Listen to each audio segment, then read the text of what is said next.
Құдабаев Айханбай Кулжанович 1961 жылы 7 сәуірде дүниеге келген. Еңбек жолын 1978 жылы Ленин орта мектебін аяқтағаннан кейін Тельман ауданының Ленинский совхозының номер 3 комсомол жастар бригадасының тракторист қызметімен жалғастырды. Кейін Ленинский совхозының комсомол комитетінің хатшысы қызметінде жұмыс жасады. Қызметімен қатар Целиноград ауыл шаруашылық институтында сырттай білім алды. 1990 жылдан бастап агрономдық қызметін атқарды.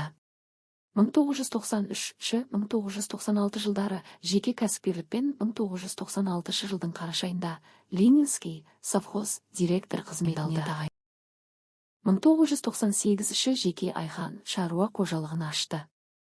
Бүгінгі күнге дейін кәсібін дөңгелетуде.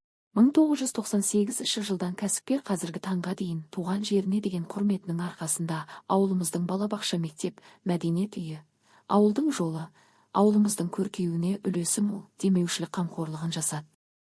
Ауылымызда мәдени іс-шараларға танымал әртістерді шақырып отырды. Ауылымыздың 100 жылдық мерейлі мерекесі толықтай кәсіпкердің қолдауында тамаша өтті. Кәсіпкердің ауылымыздың көркеюіне үлесі зор. Ауылымызда заманауи субұрғақ, тойхана ерекше көрік береді. Сонымен қатар техниканың дамуын да алғаш қолға алды. Атап айтсақ, тамшымен суару, немістің ауыл шаруашылыққа қажетті тракторларын алғашқы болып әкелді.